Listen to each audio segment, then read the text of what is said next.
जय श्री कृष्णा। मैं अंजलि कुमावत आप सभी का वंदन करती हूँ, अभिनंदन करती हूँ। अधिक मास महात्म्य में छठा अध्याय।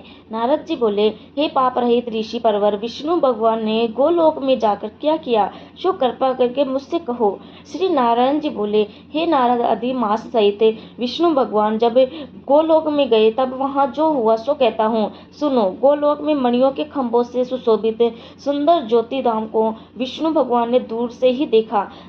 उस ज्योति धाम से इतना प्रकाश निकल रहा था कि भगवान विष्णु की आंखें चकाचौंध हो गई, जिससे उनके नेत्र बंद हो गए। तब थोड़े थोड़े नेत्र खोलते हुए अधिक मास को अपने पीछे करके धीरे धीरे चले। भगवान श्री कृष्ण के मंदिर के पास पहुंचकर अधिक मास सहित विष्णु बड़े आनंदित हुए। तब हरि के द्वारपालों ने उन्हें उठकर उन्हें प्रणाम किया। फिर उन्होंने ज्योतिमय भगवान के द्वार में अपने मिचे हुए नेत्रों से ही प्रवेश किया और वहां जाकर शीघ्र ही पुरुषोत्तम भगवान श्री कृष्ण को नमस्कार किया। रत्नाचंडी सिंहासन पर गोपियों के बीच बैठे हुए ऐसे श्री कृष्ण के सम्मुख खड़े हुए।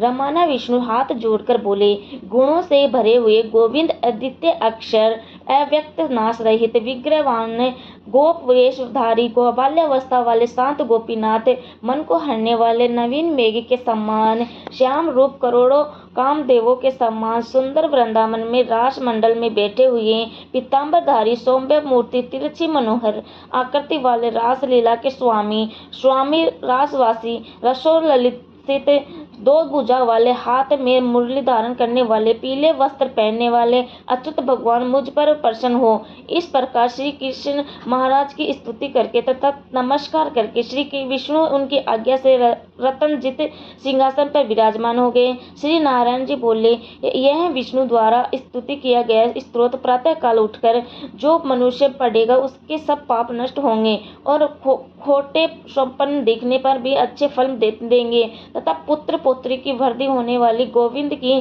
भक्ति प्राप्त होगी।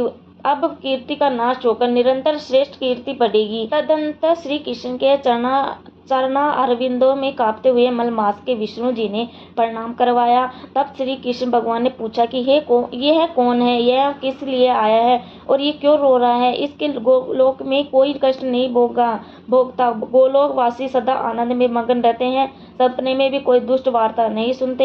हे विष्णु, यह मेरे आगे दुखित नेत्रों से आंसू बहाता हुआ, थर थर कांपता हुआ क्यों खड़ा है। श्री नारायण बोले, नवीन मेघ के समान मनोहर श्याम शरीर वाले गोकलनाथ के वचन सुन विष्णु भगवान सिंहासन से उठकर आदि से लेकर अंत तक मलमास के दुख सुनाने लगे।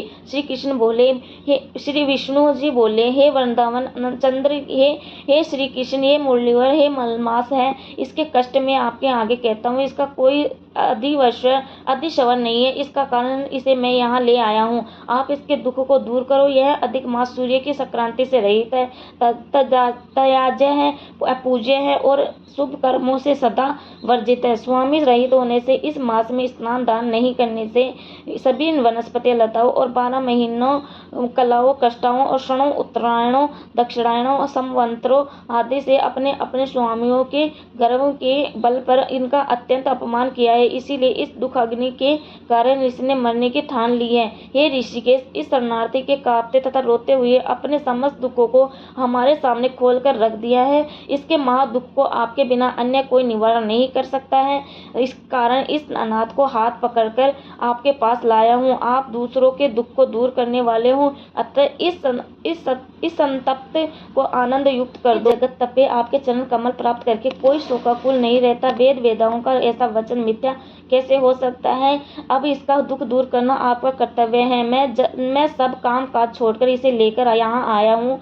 मेरा आना सफल कीजिए। अपने स्वामी के सम्मुख कोई बात बार बार नहीं करनी चाहिए, ऐसा नीति शास्त्र जानने वाले पंडित जन कहते हैं। इस प्रकार अधिक मास की सब कष्ट गाथा श्री कृष्ण भगवान से कहकर विष्णु भगवान ने हाथ जोड़े श्री कृष्ण के मुख कमल को खड़े हुए निहारने लगे। ऋषि बोले कि हे सूत जी, आप श्रेष्ठ वक्ता हो, आप दीर्घ काल तक जीवित रहें, आप सेवन करना योग्य हो ताकि हम आपके मुखारविंद से हरि लीला स्वरूपी कथा अमृत को सदा पीते रहें। हे सूत जी, विष्णु और श्री कृष्ण के संवाद विश्व के कल्याणकारी हैं। फिर गोलोकवासी श्री कृष्ण ने क्या कहा और क्या बताया वह कहिए। हे सूत जी, नारद जी ने नारायण से कहा, क्या पूछा सो कहे, क्योंकि परम भगवत नारद जी के प्रति कहा हुआ नारायण का वचन हम तपस्वियों को परम औषधि है। 6वां अध्याय समाप्त। जय श्री राधे, जय श्री कृष्णा। थैंक यू, धन्यवाद, राधे राधे। वीडियो पसंद आए तो लाइक, सब्सक्राइब एंड कमेंट जरूर कर देना। जय श्री कृष्णा।